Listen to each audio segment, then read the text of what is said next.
Amira was no stranger to the old cemetery on the outskirts of town. Veiled in her hijab, she often passed its rusted gates on her way to the community center, where she volunteered. The cemetery, a relic of the past, was dotted with crumbling headstones and stoic statues. But tonight, something felt different. The moon hung low and full, casting eerie shadows that danced amongst the graves. Amira was not alone. Alongside her were cousins Fariha and Sammy, and their friend Fahad. They had all come to assist a local historian, Mr. Abdullah, who had been unearthing the stories of those buried here. Mr. Abdullah believed an ancient artifact lay hidden within the grounds, and they were to help him locate it. The task was supposed to be simple, but as they ventured deeper, a chilling wind swept through them, and the air grew thick with an unspoken fear. Amira clutched her pendant, a gift from her grandmother, and whispered a prayer. The group reached an old mausoleum, its doors creaking as Fariha pushed them open. The air inside was musty, filled with the scent of decay and forgotten memories.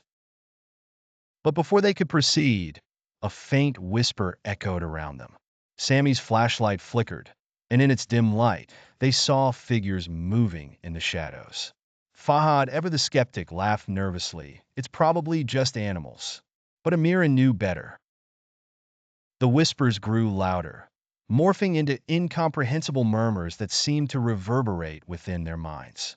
Suddenly, Mr. Abdullah pointed to an inscription on the wall. Here lies the keeper of secrets. Their task became urgent. They found an old journal, its pages brittle with age. As they read, the story of a guardian spirit emerged, an ancient protector of a forbidden relic. As they pieced together the journal's clues, the shadows coalesced, forming the ghostly figure of the guardian. Its piercing eyes fixed on the intruders. Fariha screamed as the temperature plummeted. Amira felt a cold hand on her shoulder. She turned, face to face with the spectral guardian. Her voice trembled. We mean no harm. We only seek to understand. The guardian seemed to react, its form wavering. Amira remembered the pendant. Holding it up, she recited a verse of protection. The guardian paused, and the shadows retreated momentarily.